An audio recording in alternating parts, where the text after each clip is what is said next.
तुम अपने दिल पर हाथ रख के बताओ कि क्या मिला तुम्हें इस शादी से। मैं तो बहुत खुश थी, तुम्हारी हिमायत भी की थी कि चलो नैना के इस दुनिया से जाने के बाद कोई तो ऐसा तुम्हारी जिंदगी में आएगा जो तुम्हारा ख्याल रखेगा, ऐमन की देखभाल करेगा। लेकिन ये ख्याल रखा है उसने तुम्हारा? शक्ल देखिए तुमने अपनी आईने में, आधे रह गए हो।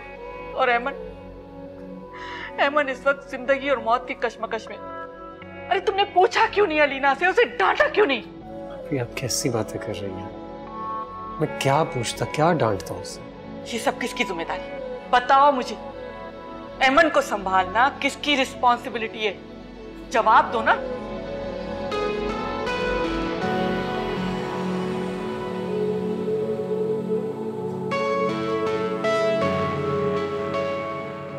नैना की रूह कितनी बेचैन होगी, कितनी तड़प रही होगी अपनी बेटी की ये हालत देखकर। क्या जवाब देंगे हम उसे ऊपर जाके कि ये ख्याल रखा है हमने तुम्हारा और तुम्हारी बेटी का। और इस सब की जिम्मेदार अलीना और उसकी वो लाडली बेटी निम्रा है। भी आराम से बात करें, अस्पताल में। क्या आराम से बात करूं?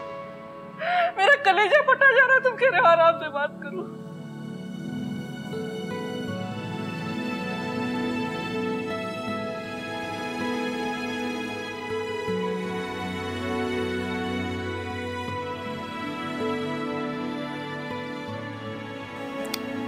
ये वो छोटी बच्ची है, मैं उसे क्या कह देता? क्या मतलब है तुम्हारा बच्ची है? हाँ तो ऐमन तुम्हारी बच्ची नहीं है? एक बच्ची दूसरी बच्ची को धक्का मारकर कत्ल कर दे और उसको कुछ ना कहा जाए, उसको उसके किए की सजा भी ना दी जाए।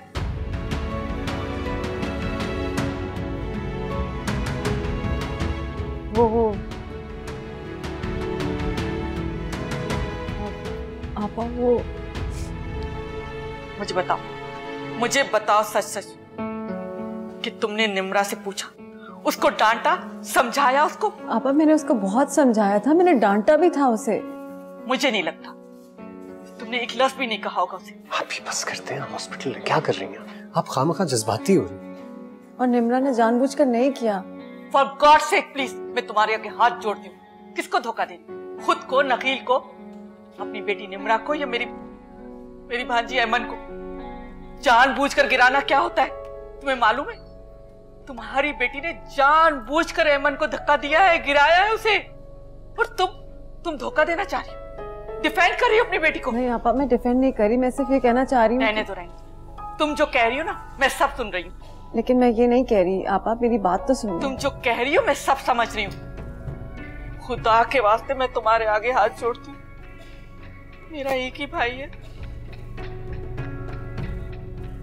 और उसकी एक ही बेटी। रहम करो इनके ऊपर, इन दोनों को एक दूसरे से अलग करने की कोशिश मत करो, खुदा का वास्ता है तुम।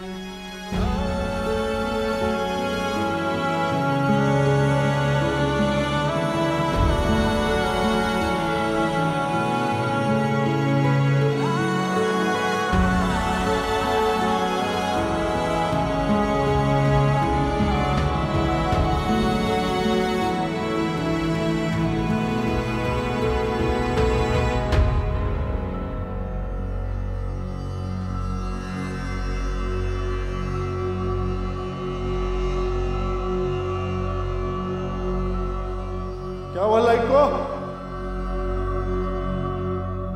लाइट ऑन करो।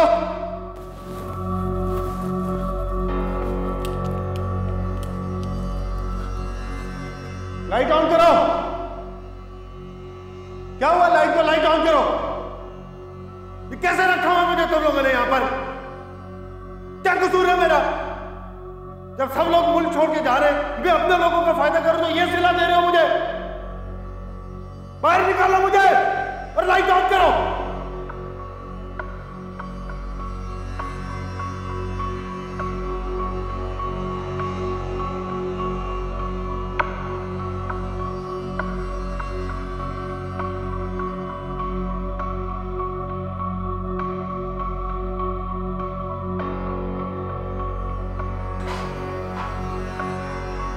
ओए,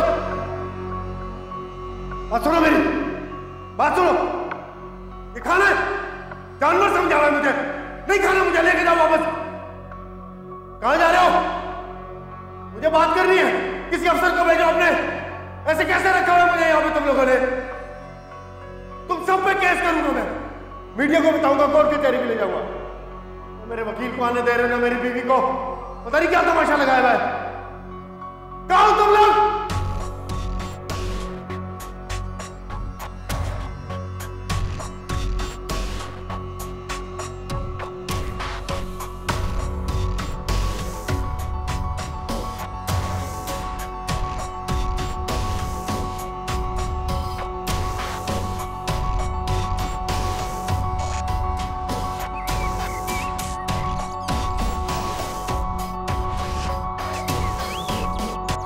तुमने मुझे इसलिए बुलाया था? हाँ, तुम्हें समझाने के लिए। कभी तो साथ दिया करो अम्मा। जब भी मैं कुछ अच्छा करने जा रही होती हूँ, कुछ भी करने जा रही होती हूँ, तुम और अब्बा मेरे रास्ते में दीवार की तरह खड़े हो जाते। नहीं बेटा, ऐसा कभी नहीं किया हमने। समझाने के नाम पे हमेशा यही किया है तुम लोगों ने। कभी मुझसे कहा है कि हाँ मैं तुम्हारे साथ खड़ी हूँ? मैं अपनी जिंदगी का इतना बड़ा फैसला लेने जा रही हूँ और तुम लोग चाहते हो कि मैं उस झूठे शख्स के साथ रहूं जिसने मेरे साथ 420 की। ये हमदर्दी है या दुश्मनी? कुछ भी हो बेटा, सादान तुम्हारा शौहर है। उसने तुम्हें माल दौलत, नौकर चाकर, ऐशो आराम, सब कुछ उसी के तो दम से है। ये सिर्फ यहाँ की बातें अम्मा। पता है बाहर के मुल्क में जो कुछ मियाँ का होता है उसमें से आधा बीवी का होता है। अगर मैं बाहर रहती होती ना तो जो कुछ सादान का है ना आधा मेरा होता। लेकिन रमा, तुम भूल रही हो, ये पाकिस्तान है। कैसी बातें कर रही हो बेटा? यही तो मसला है अम्मा, तुम जैसी औरतों का जो अपनी ही किस्मत बदलने नहीं देती। सादान को छोड़कर अशर जैसे शख्स के साथ शादी करके तुम जिंदगी कैसे गुजारोगी? उस सारी दौलत के साथ जो सादान की थी और अब मेरी हो गई है। क्या मतलब? हाँ अम्मा, जो भी कुछ सादान का था ना, जो कुछ उसके नाम पे था, अब वो सब कुछ मेरा है। तुम्हारी बेटी का वो बिल्कुल कंगला हो गया, उसके पास कुछ नहीं रहा। तुम ठीक नहीं कर रही हो बेटा, इसका अंजाम बहुत बुरा होगा। पता नहीं तुम्हें अशर ने क्या पट्टी पढ़ा दी है। तुम आग से खेल रही हो बेटा। जिस शख्स का सब कुछ लौट जाए वो क्या कुछ नहीं कर सकता। तुम्हारे साथ बहुत बुरा होने वाला और मुझे डर लग रहा है कहीं तुम फंस ना जाओ बेटा। खुदा के लिए ऐसा मत करो।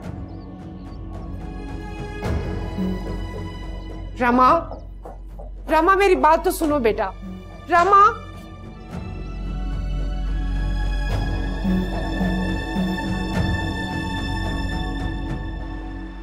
बात करो मेरी किसी से। बात करनी है मुझे। कहाँ है कोई बात करो मेरी। क्या मसला सादान साहब, आप क्यों शोर मचा रहे हैं? मेरी बीवी से क्यों नहीं मिलने दे रहे? क्या तरीका ये? और मेरा वकील का है, उसे भी नहीं आने दे रहे। इस तरह करता है कोई?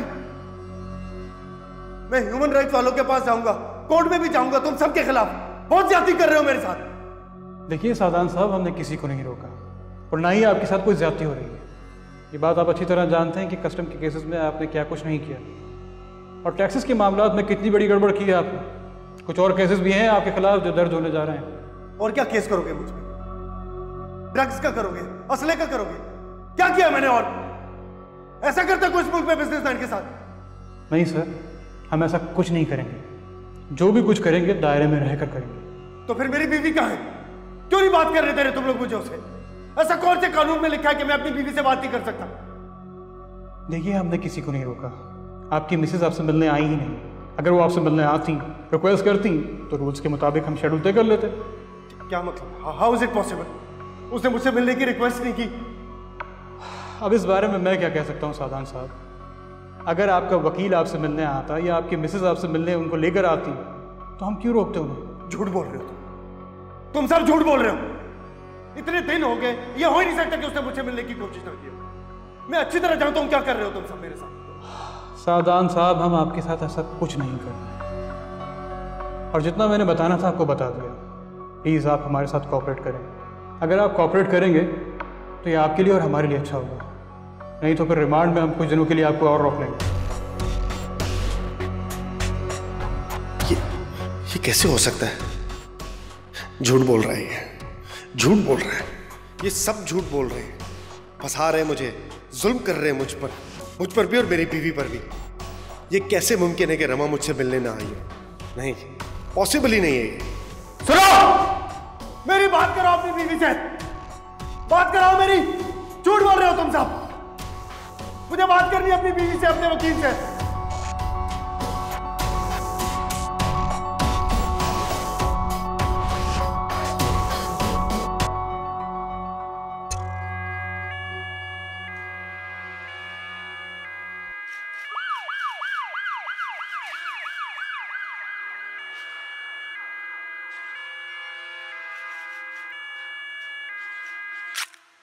अब रोक दो करप्शन, रोक दो रास्ता करप्शन का, काट दो फंदा चाय पानी का, जागो बदल डालो अपना का।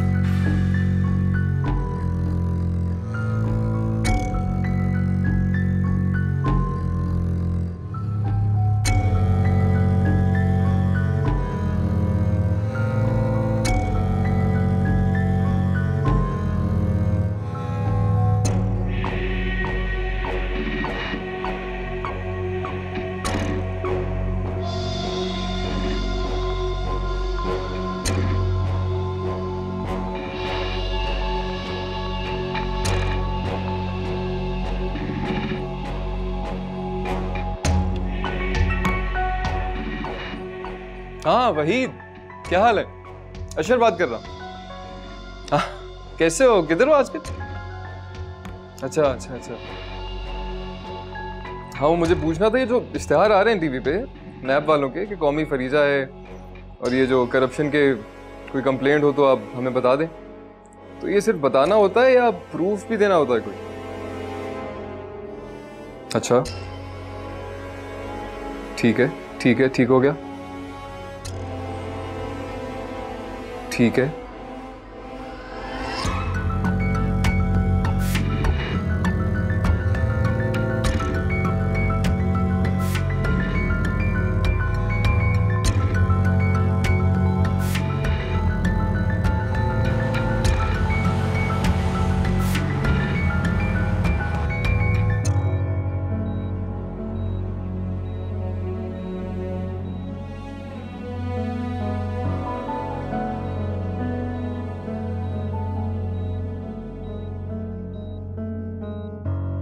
मैं तुम्हें किस तरह बताऊं कि मुझे कितनी तकलीफ हो रही है नखी। मैं माँ हूं, मुझे पता है, निम्रा की माँ हूं, हेमन की भी माँ हूं। बेशक मैंने उसको पैदा नहीं किया, लेकिन वो तुम्हारी बेटी है, नैना की बेटी है। आई जस्ट होप कि वो जल्दी ठीक हो जाए। और एमन मुझे उतनी ही अजीज है जितनी निम्रा है मुझे। जानता हूँ आप ही ने तुमसे बिला वजह बहुत बदतमीजी की है। मैंने निम्रा को बहुत डांटा है, बहुत समझाया है, लेकिन मैं क्या करूं? बच्ची है, इससे ज्यादा सजा मैं क्या दूं उसको? मुझे खुद नहीं समझ आ रही मैं क्या करूं। तुम्हें उससे कुछ कहने की जरूरत नहीं है, और यकीन करो निम्रा मेरे लिए बिल्कुल वैसे ही है जैसे एमन। आज एमन की जगह निम्रा भी हो सकती थी, और मैं इस पूरे मामले को इसी नजर से देखता। दोनों ही हमारी बेटियां हैं। जहां तक ताल्लुक है शाइस्ता आपा, बचपन से ही एमन से बहुत अटैच्ड है। तुम्हें शायद याद होगा, पैदा होने के बाद एमन एक दफा बीमार हो गई थी। उस पूरे अरसे में शाइस्ता आपा ने ही उसे संभाला था, इसीलिए उसके मामले में बहुत जज्बाती भी है। बट उनके बिहाफ पर मैं तुमसे सॉरी कहता हूँ। तुम्हें सॉरी कहने की क्या जरूरत है? बस मैं चाहती हूँ कि एक दफा शाइस्ता आपा को यकीन आ जाए कि मैं एमन से उतनी मोहब्बत करती हूँ जितनी निम्रा से करती हूँ। तुम फिक्र नहीं करो, मैंने आपा को समझाया है, आई होप कि उन्हें कुछ समझ में आ गया होगा। और अगर नहीं भी तो मैं हूं, मैं देख लूंगा उन्हें। नखी, डॉक्टर अहमद तुम्हें बुला रहे हैं। जी।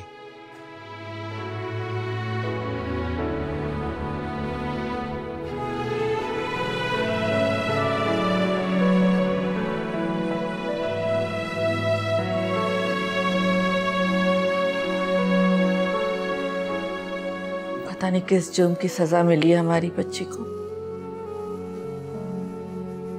बस एक बार होश में आ जाए, मैं उसे अपने साथ ले जाऊंगी। अपने सीने से लगा के रखूंगी, क्योंकि वो हमारा खून है, उसके दर्द को हम ही महसूस कर सकते हैं। तुम फिक्र मत करो। तुम्हें अकेला घर चाहिए ना? तुम ये चाहती हो ना कि ऐमन यहां न रहे? कोई बात नहीं, मैं उसे अपने साथ रखूंगी। एक बात बताओ, मां तो तुम भी हो, औलाद का दर्द तो तुम भी समझ सकती होगी। तो फिर तुम्हें ऐमन की तकलीफ नजर क्यों नहीं आती? एक औलाद का दुख क्या होता है ये तो महसूस करो तुम।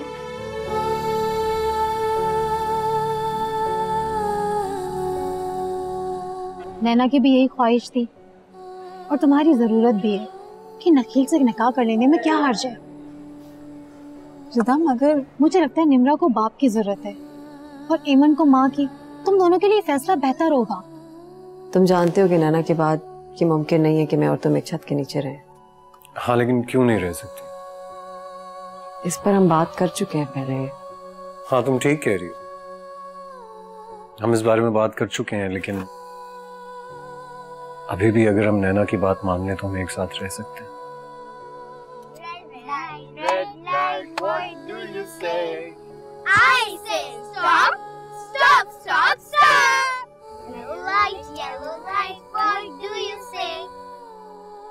अलीना,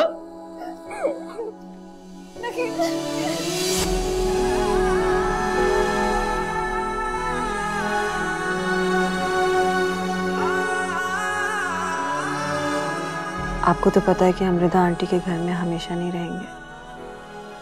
हमें अपना घर चाहिए जो हम दोनों का घर हो। और वो घर वही होगा ना जहाँ पे मेरे हस्बैंड होंगे, जहाँ पे आपके पापा होंगे। इसीलिए मैंने फैसला किया है कि मैं आपके नखील अंकल से शादी कर लूं। शादी? मैं निम्रा का बहुत ख्याल रखूंगा, उससे बहुत प्यार करूंगा। चाहूंगा कि तुम भी ऐमन को बिल्कुल एक माँ की तरह प्यार करो। Of course. क्योंकि तुम जानती हो, अगर हम ऐसे चलेंगे तो ही इस घर में एक फैमिली बना सकेंगे। मैंने आपको क्या समझाया था? आपने मामा की हर बात माननी है ना? जैसे आप नैना की मानती थी, प्लीज मान लो। पापा, मुझे पीछे नहीं बैठना, मुझे आगे बैठना है अपनी मामा के पास। मैं पीछे नहीं जाऊंगी। आप निम्रा से बोल देना वो पीछे बैठ जाए। मैं पीछे नहीं जाऊंगी, मैं आगे बैठूंगी अपनी मामा के साथ। निम्रा, अच्छा चले, एक मिनट, सारे मेरी एक बात सुनो। जो बच्चा पीछे बैठेगा, आज बाबा का प्रॉमिस है, बाबा उसे चॉकलेट्स दिलवाएंगे, टॉयज दिलवाएंगे और डॉल भी। नहीं, मुझे ना ही टॉयज चाहिए ना ही डॉल्स चाहिए, मुझे कुछ भी नहीं चाहिए। मुझे आगे बैठना है, ऐमन पीछे बैठेगी। मुझे मम्मी के पास बैठना है, मम्मी के पास बैठना है। मैं पीछे नहीं जाऊंगी। मुझे भी पीछे नहीं जाना, मैं आगे बैठूंगी। मैं आगे बैठूंगी। अच्छा, मैं स्टॉप इट। भाई, जब मैं तुम्हारे साथ हूँ तो तुम्हें पास्ट में नहीं, फ्यूचर में नहीं, कोई उदासी नहीं होगी। कभी कभी डर सा लगता है, बच्चे मजबूर कर देते हैं। निम्रा बहुत डिस्टर्ब्ड है, बहुत ज्यादा।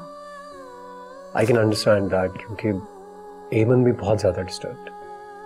लेकिन एज पेरेंट्स हमें तो उनकी प्रॉब्लम को सॉल्व करना है। इतना बड़ा फैसला कर लिया था मैं, नैना की मोहब्बत ने मजबूर कर दिया था मुझे। शायद ज़हन में ये भी था कि ऐमन को एक माँ की जरूरत है। मैंने तो तुम्हें पहले ही कहा था, तुम्हारा फैसला बिल्कुल ठीक है। ठीक है, तुम ये जो बच्चों वाली सिचुएशन बता रही हो, it seems really difficult for you. It is difficult. तुम्हें पता है इसका असर मेरे और नकील के ताल्लुक पर भी पड़ा है। समझ नहीं आता मुझे, मैं क्या करूं। आखिर कब तक नकील बर्दाश्त करेगा? एक टाइम आएगा कि वो निम्रा से झिझकना शुरू हो जाएगा और फिर सारे मामलात को हैंडल करना और मुश्किल हो जाएगा।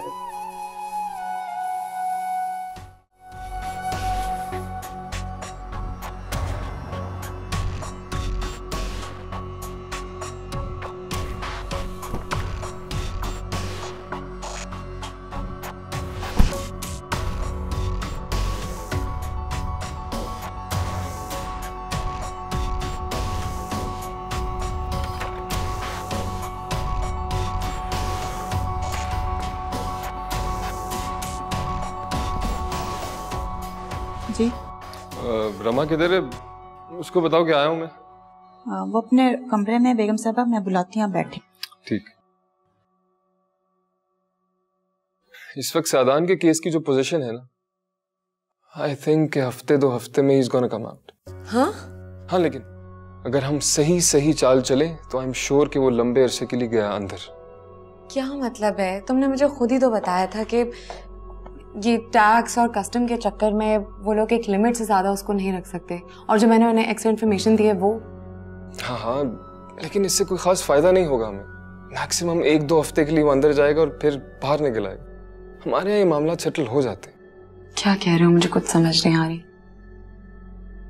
अगर हम नैब को कॉल करें और वो सादान की सारी फाइल्स खोल ले, आई एम श्योर कि वो लंबे अरसे तक अंदर गया। नैब? हाँ, नैब।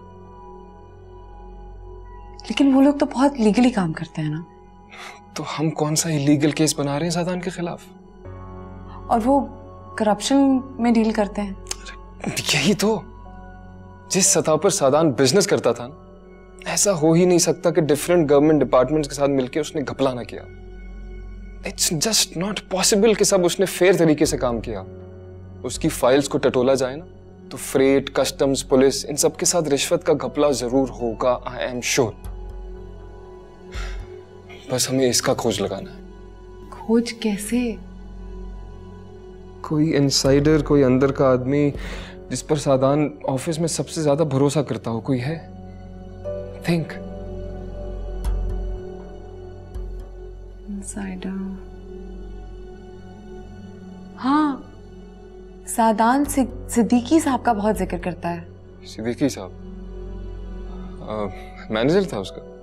हाँ, पता नहीं, लेकिन आई हैव नोटिस्ड कि सादान के ऑफिस में बहुत सारे क्वालिफाइड लोग हैं, लेकिन वो सिद्दीकी साहब का ही जिक्र करता रहता है, पता नहीं क्यों। Do you have his number? No, लेकिन मैं ऑफिस कॉल करके ले सकती हूँ। अभी? हाँ, अभी लो, अभी लो।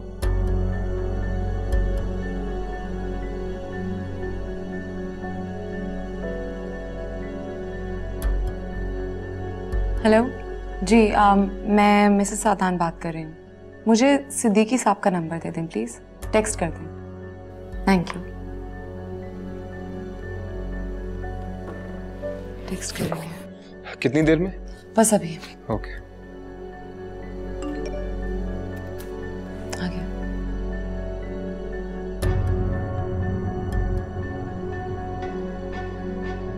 सिद्दीकी साहब, मैं सादान की वाइफ बात कर रही हूँ।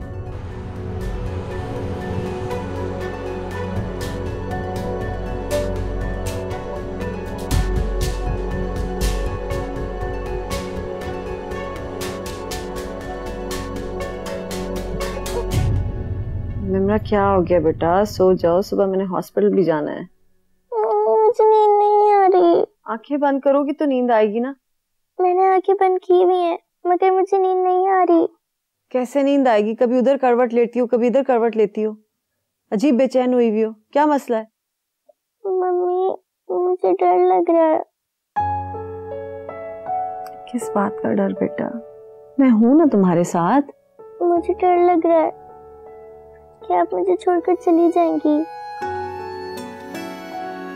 निम्रा, मैं तुम्हें कैसे समझाऊं? पापा मुझे यहाँ खुद ड्रॉप करके गए हैं तुम्हारे पास, ताकि मैं तुम्हारे साथ रात गुजार सकूं बेटा। Now sleep. मम्मी, अगर आप मुझे छोड़कर चली गई तो एमन के पापा मुझे पुलिस में दे देंगे। किस तरह की बातें कर रही हो बेटा? तुम मेरे पेशेंस को बहुत टेस्ट कर रही हो क्या गया है तुम्हें? इतनी जिद्दी हो गई हो, इतनी बदतमीज हो गई हो, नर्व्स पे सवार हो गई हो मेरे। तुम्हें अंदाजा भी है कि तुमने क्या किया? अपनी जिद में तुमने एमन को धक्का दे दिया। मर सकती थी वो। कुछ अंदाजा है तुमने क्या किया अपने साथ, मेरे साथ, नकील के साथ, इस घर के साथ? Mummy, stop it. एमन आज हॉस्पिटल में। मर सकती थी वो, कुछ हो सकता था उसे। खुदा ना खास्ता कुछ हो जाता तो फिर मैं क्या करती? मैंने कुछ नहीं तुम्हें कहा, नकील ने कुछ नहीं कहा तुम्हें, लेकिन तुम अपनी जिद में अड़ी रही हो। अब बस कर दो ये बातें सोचना।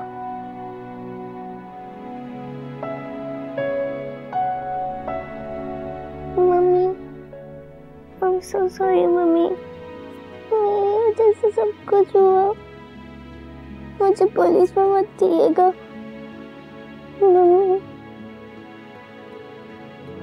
निम्रा, प्लीज सो जा, सो प्लीज।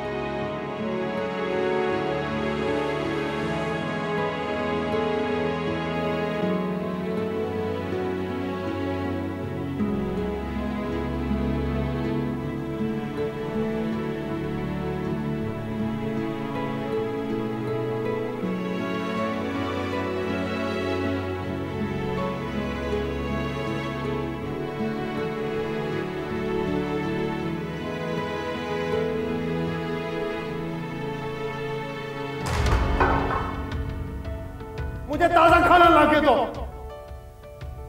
कोई जंगी कैदी नहीं हूं मैं, किसी की गर्दन नहीं काटी जो ये सलूक कर रहे हो मेरे साथ।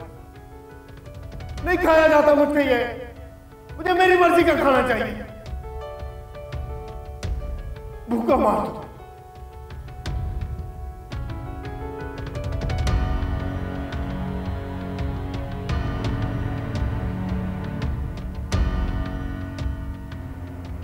मोहब्बत करती है रमा मुझसे, क्या क्या जतन नहीं किए होंगे उसने मुझसे मिलने की। मुझे यहां से निकालने की कितनी कोशिशें की होंगी बेचारी। कितना तंग किया होगा इन लोगों ने रमा को। छोड़ूंगा नहीं, एक एक चीज का बदला लूंगा। जो कुछ ये मेरे साथ कर रहे हैं वो तो मैं भूल भी जाऊं, मगर रमा के साथ जो तुम लोग कर रहे हो वो नहीं भूलूंगा मैं। नहीं छोड़ूंगा तुम, अदालतों में घसीटूंगा मैं तुम लोग। गजब खुदा का, मेरी बीवी इतनी मोहब्बत करती है मुझसे, जान देती है मुझ पर।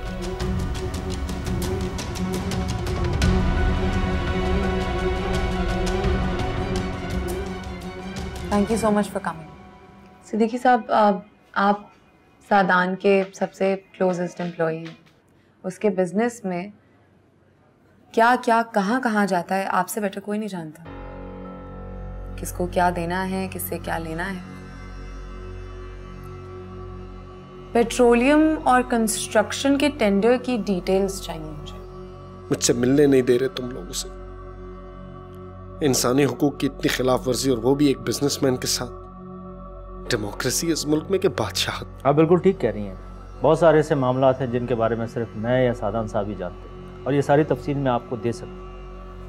लेकिन मैं इसकी वजह पूछ सकता हूँ कि इसकी ज़रूरत आपको क्यों पड़ गई? आप बस यूँ समझ ले कि आपको और मुझे वादा माफ गवाह बनना है। जो तुम लोग मेरी रमा के साथ कर रहे हो ना, उसे जितनी अजियत दे रहे हो, मुझसे मिलने से रोक रहे हो, कुछ माफ नहीं करूंगा मैं, सब देख लूंगा। वैसे मैं आपको बनाना तो नहीं चाहती, लेकिन नैब ने अपनी इन्वेस्टिगेशन शुरू कर दी है और उनके कुछ मैटर्स में सादान और हमारी कंपनी का नाम आया। और मैं नहीं चाहती कि सादान के किए की सजा हम भुगतें, क्योंकि सादान ने जो कुछ भी किया अपनी मर्जी से किया, तो हम क्यों जेल जाएं? मेरी समझ में नहीं आ रहा, आप ऐसी बात कर रही हैं। वो आपके शौहर हैं। हाँ, तो वो आपके भी तो बॉस हैं। क्या आप उनके लिए जेल जाना पसंद करेंगे? नहीं। एग्जैक्टली। तो फिर क्लियर कट बात करते हैं। हायर अथॉरिटी से भी यही बात चल रही है और यही डील। मैडम, मैं समझ नहीं पा रहा हूँ कि आप कहना क्या चाह रही हैं। मुझे साफ साफ बताएं, आखिर बात क्या है? आपको मुझे वो डॉक्यूमेंट्स देने होंगे जो ये प्रूव करते हों कि सादान किन गवर्नमेंट अथॉरिटीज के साथ फ्रॉड में इन्वॉल्व था, ताकि मैं वो डॉक्यूमेंट्स नैब तक पहुंचाऊं। नहीं, आई एम सॉरी। मैं प्लीज एक सेकंड बैठिए। जी कहिए।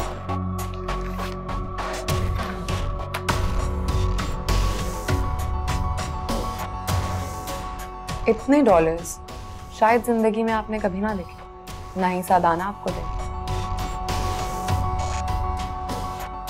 आपको सिर्फ इतना करना है कि वो डॉक्यूमेंट्स लाके मुझे देने हैं, ताकि मैं नैब तक पहुंचा सकूं।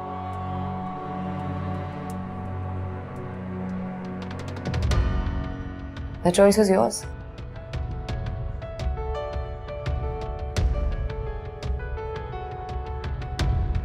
think about it.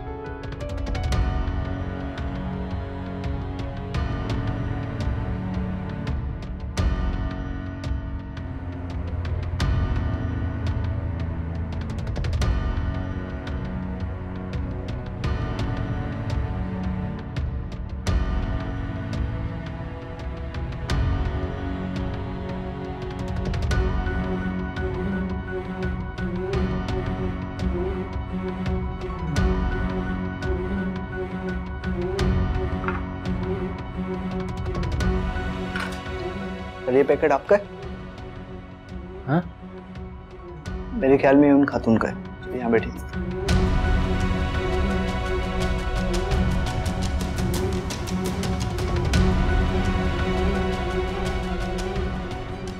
निम्रा बीबी, खाना खा लीजिए, आपने सोना भी है ना? मुझे नहीं खाना। अरे बाबा, आप तो बहुत प्यारी बेटी हो। आपने मम्मा से कहा था ना कि मैं तंग भी नहीं करूंगी। मम्मा का हॉस्पिटल जाना कितना जरूरी था। जब तक मम्मी मुझे खाना नहीं खिलाएंगे मैं नहीं खाऊंगी। आप तो मेरी प्यारी बेटी हो और बहुत अच्छी बच्ची हो। आपको पता है मम्मी पापा कितना परेशान है। छोटी बीबी को कितनी चोटें आई हैं। अगर मम्मी पापा को पता चलेगा कि आपने खाना नहीं खाया तो वो नाराज हो जाएंगे ना। मैंने कहा ना मुझे खाना नहीं खाना, चली जाओ यहाँ से। अच्छा ऐसा करो, मैं अपने हाथ से आपको खाना खिला दूं। और मैंने बहुत मजे का खाना बनाया है आपके लिए, पता है। अभी थोड़ा सा खिलाती हूँ मैं आपको, बहुत टेस्टी खाना है। चलो शाबाश, मेरे हाथों से एक वाला खा लो। मुझे नहीं खाना।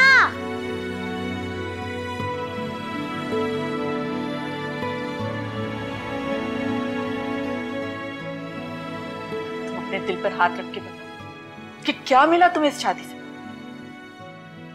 तुम्हारी हिमायत भी की कि चलो नैना के इस दुनिया से जाने के बाद कोई तो ऐसा तुम्हारी जिंदगी में आएगा जो तुम्हारा ख्याल रखेगा, ऐमन की देखभाल करेगा। लेकिन ये ख्याल रखा है उसने तुम्हारा। शक्ल देखिए तुमने अपनी आईने में, आधे रह गए हो।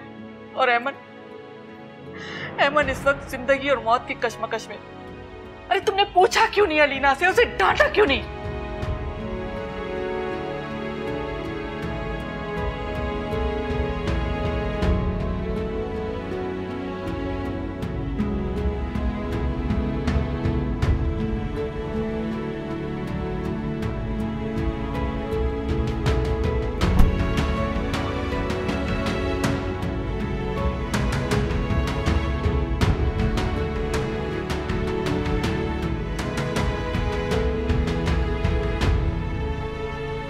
आप तो मेरी प्यारी बेटी हो ना, एक निवाला मेरे हाथ से खा लो। नहीं खाना। क्या बोल रहा है? क्या हो रहा है ये? साहब जी, निम्रा बीबी खाना नहीं खा रही, बहुत जिद कर रही है। बेगम साहिबा कह के गई थी कि इन्हें खाना खिला के सुलाना है, लेकिन ये बहुत जिद कर रही है, खाना नहीं खा रही। अच्छा ठीक है, तुम ये उठाओ और फ्रेश खाना लेकर।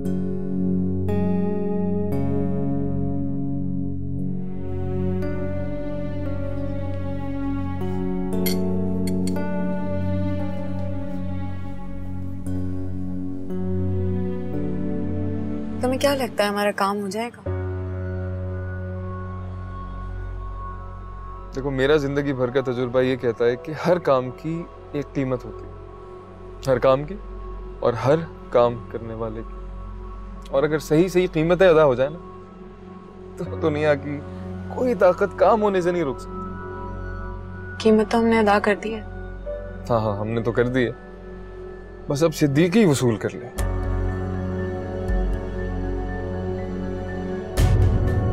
Let's see.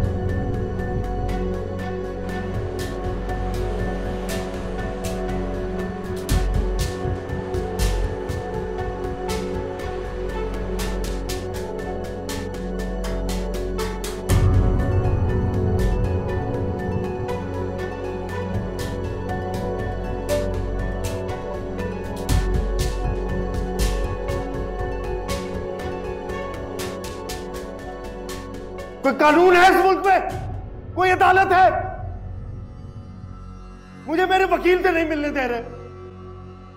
अगर उसे मिलूंगा नहीं तो केस कैसे लड़ूंगा मैं? क्या करना चाह रहे हो मेरे साथ? फांसी चढ़ाना चाह रहे हो मुझे? मारना चाह रहे हो मुझे?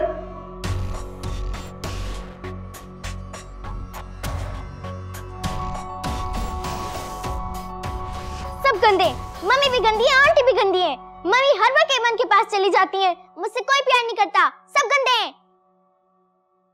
अच्छा बेटा, आप एक दफा मेरी तरफ देखो तो सही। नहीं देखना मुझे आपकी तरफ।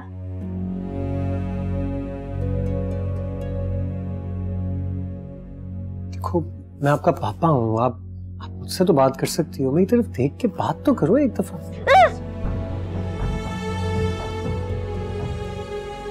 साहब जी, खाना लग गया है, आ जाएं आप लोग। तुम रखो वहां पे खाना। अच्छा चलो मेरा बेटा, आओ खाना खाते। बेटे बात तो सुनो, आप क्या? निम्रा बीबी, बीबी ये क्या किया आपने? वो आपके पापा है ना, देखो उन्हें चोट लग गई। ये मेरे पापा नहीं है, ये सिर्फ एमन के पापा है। ये मुझे पुलिस में दे देंगे। इनकी ही वजह से मम्मी मुझे डांटती है। इन्होंने ही मम्मी से कहा है ये गंदे है। I hate him, I hate him।